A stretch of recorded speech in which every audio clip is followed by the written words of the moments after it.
Assalamualaikum warahmatullahi wabarakatuh. Assalamualaikum warahmatullahi wabarakatuh. Assalamualaikum warahmatullahi wabarakatuh. Halo. Halo semua. Halo semua. Baiklah, di sini kami dari Fakultas Keguruan dan Ilmu Pendidikan Program Studi Pendidikan Kimia Universitas Sriwijaya. Sebelumnya di sini kami akan memperkenalkan diri terlebih dahulu.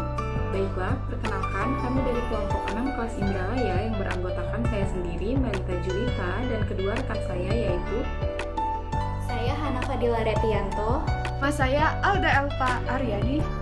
Baiklah, langsung saja. Di sini kami akan memberikan pengetahuan melalui video mengenai praktikum metabolisme dan informasi genetik tentang pembuatan virgin coconut oil dengan menggunakan enzim bromelin dan enzim papain.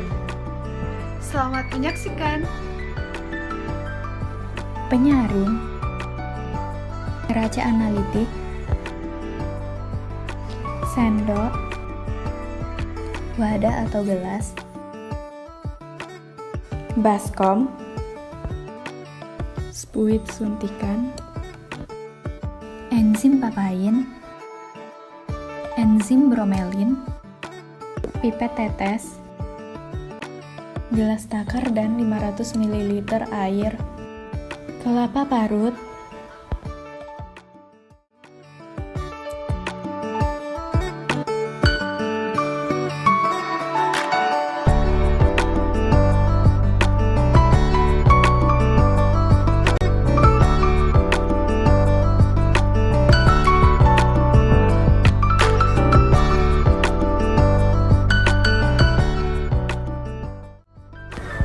Pertama-tama, timbang kelapa parut sebanyak 500 gram. campurkan 500 gram kelapa parut dengan 500 ml air.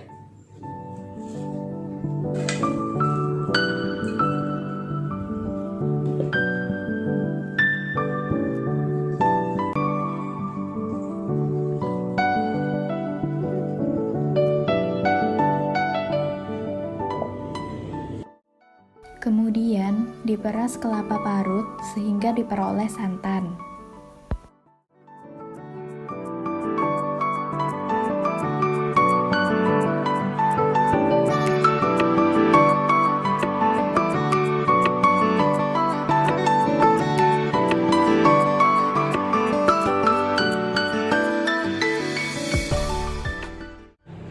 Setelah diperas, santan didiamkan selama 1,5 jam sampai krim dan skimnya terpisah.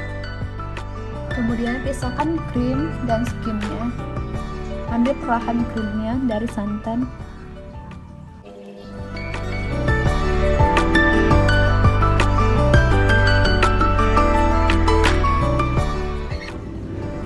Kemudian didapatlah krim dari santan. Kemudian masukkan krim sebanyak 50 ml. Masukkan enzim bromelin dan enzim papain sebanyak 15 ml ke dalam krim.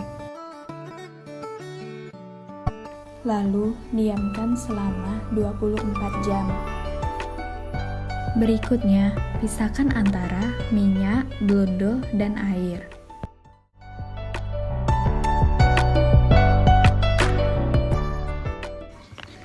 Kemudian ambil minyak menggunakan pipet tetes atau pakai bekas suntikan.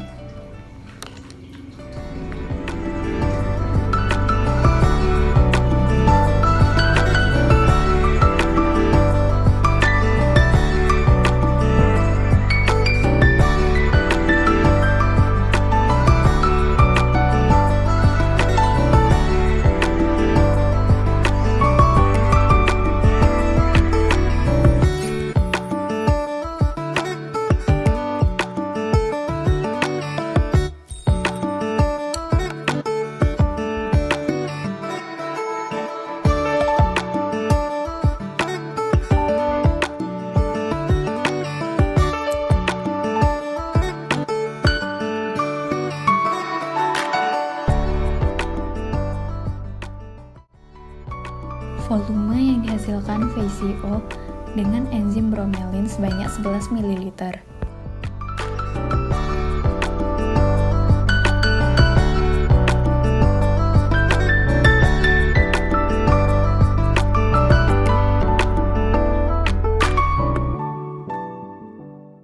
Volume yang dihasilkan VCO dengan enzim papain sebanyak 8 ml.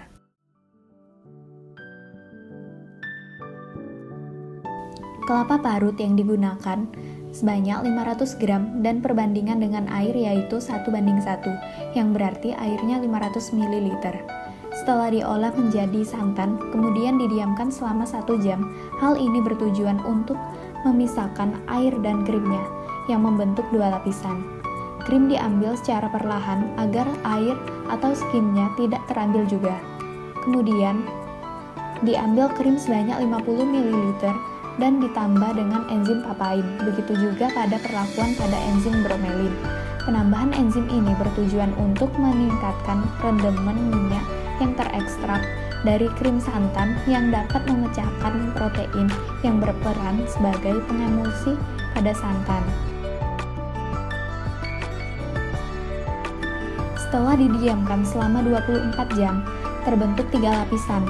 Lapisan air pada bagian dasar, protein pada bagian tengah, dan minyak pada bagian atas. Terbentuknya minyak merupakan terhidrolisisnya ikatan peptida pada krim santan oleh enzim. Jika ikatan peptida tersebut terhidrolisis dan putus, maka minyak dapat keluar dari sistem emulsi.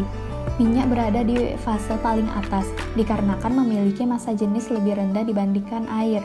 Minyak yang kami peroleh dari krim 50 ml yaitu sebanyak 22% dengan bantuan enzim bromelin dan 16% dengan enzim papain.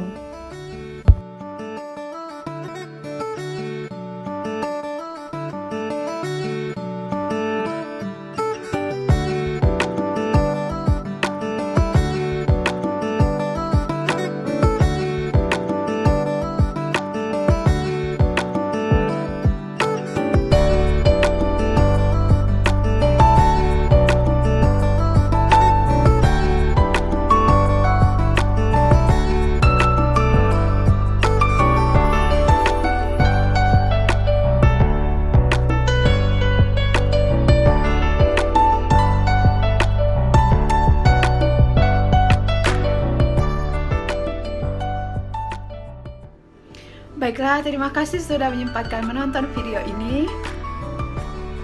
Semoga bermanfaat. Assalamualaikum warahmatullahi wabarakatuh.